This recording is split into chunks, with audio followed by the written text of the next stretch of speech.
Ya, ternyata Islam datang ke Nusantara ini itu bukan di abad ke-14. Awas hati-hati, bukan di abad ke-14. Awas, ini ada penyesatan yang disampaikan oleh Smokhoroi, seorang orientalis, ya, yang kemudian diminta oleh orang-orang Belanda untuk belajar langsung ke Mekah, lalu menerapkan nilai-nilai keislaman yang dia pelajari. Bukan nilainya sebetulnya, bukan nilainya, tapi gambaran-gambaran keislaman dia bawa ke Aceh untuk menyesatkan masyarakat Aceh.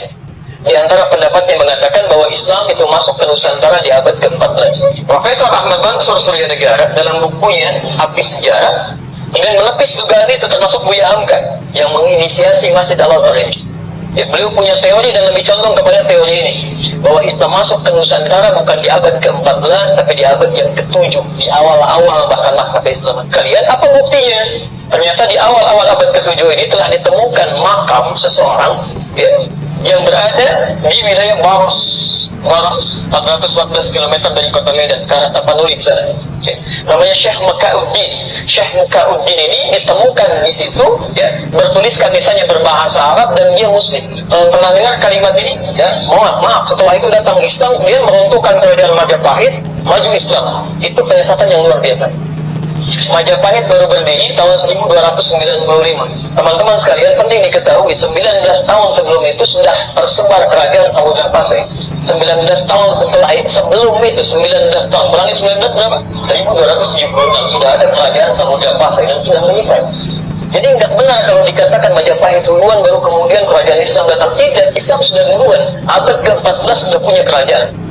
Smokhoroi mengatakan Islam masuk ke Nusantara abad ke-14. Bagaimana mungkin orang masuk ke Nusantara langsung bikin kerajaan? Orang Sumatera pada kemana? Ya, jadi ketika masuk tersebar abad ke-7, kemudian mengembangkan keislamannya sampai jadi kerajaan abad ke-14. Jadi sesungguhnya Islam masuk ke Nusantara ini masih di awal-awal masa kehidupan Nabi SAW dan masa awal sahabat abad ke-7. Nah, Islam apa yang dibawa oleh para sahabat ini sampai datang ke Nusantara dan menyebarkan sampai sekarang ada? Ternyata Masya Allah, bukan yang jauh-jauh. Mereka membawa petunjuk Nabi SAW.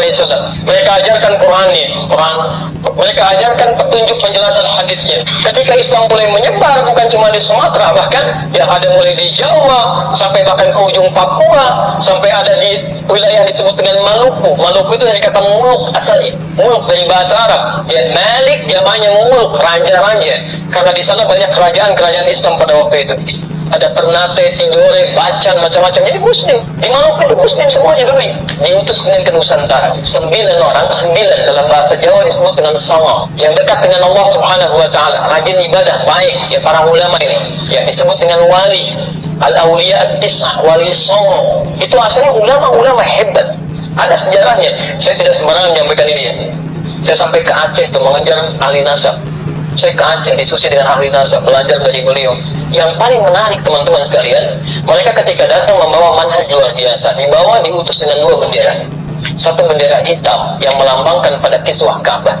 Singkatnya 9 orang ini ada yang berasal dari Palestina, Syekh Aliuddin, Syekh Hasanuddin. Ada yang berasal dari Mesir, Syekh Ahmad Al-Jumadil Kubra. Beliau nanti bahkan punya 2 anak. Satu orang diajak ke Nusantara, namanya Maulana Ishaq. Ya, satu orang lagi tinggal di Mesir, namanya Syarif Abdullah. Dari Maulana Ishaq ini nanti turun keturunan. Keturunannya siapa? Ya, pendiri 2 ormas Islam besar di Indonesia. Kayak Haji Muhammad Hashim bin Asy'ari mendirikan NU tanggal 31 Januari 1926. Kayak Haji Ahmad Dahlan mendirikan Muhammadiyah tanggal 18 November 1912. Itu keturunan Maulana Ishaq. Ya, jadi teman-teman sekalian, yang paling menarik di sini ketika menyebar keislaman, selain Prabu Siliwangi nanti, Prabu Siliwangi itu punya kekuasaan besar. Kerajaan Hindu dari mulai Banten sampai dengan ke pertengahan Jawa itu, ya, Jawa Tengah. Itu Masya Allah. Jadi begitu beliau inspeksi ke daerahnya, kemudian masuk ke daerah Subang, ya, Karawang, ya, dari daerah Karawang pada saat itu, kemudian menemukan seorang perempuan yang Masya Allah sedang baca Quran, indahnya luar biasa. Muridnya Syekh Hasanuddin, karena baru pulang dari Ummul Qura maka disebut Syekh Qura. Sampai sekarang di Karawang ada pesantren Al-Qura. Tapi begitu mendengar keindahan kalimatnya, datang melihat nih perempuan luar biasa, auranya bagus, namanya Nyai Subang Malang. Tiba-tiba dinikahi beliau ini Ya, dengan syarat masuk Islam Prabu Siliwangi tahun 1423 melahirkan anak. Ya, anaknya dikenal dengan Walang Sungsang. Ya, yang kedua nanti 1426 lahir anak kedua Rasantang, dan yang ketiga 1427 lahir anak ketiga namanya Raja Sengara. Semuanya masuk Islam. Nah, yang pertama Walang Sungsang dengan yang kedua Rasantang kemudian pergi menunaikan haji di Mekah, kemudian setelah berhaji ganti nama. Yang satu jadi Abdullah Imad, yang satu jadi Syarifah Mudaim. Saat akan pulang ketemu dengan anaknya Ahmad Jumadil Kubra yang kedua, yang dari Mesir sedang haji. Tayyib namanya Syarif Abdullah. Dilamar kemudian Syarifah Mudaim lewat kakaknya Abdullah Iman, dinikahkan di situ, nggak ikut pulang ke Nusantara. Beliau kemudian ikut ke Mesir. Tinggal selama 20 tahun, melahirkan anak bernama Syarif Hidayatullah. Ini yang kemudian pulang tengok kakaknya yang punya kekuasaan di wilayah Gunung Jati sampai diberikan gelar Sunan Gunung Jati pada saat itu.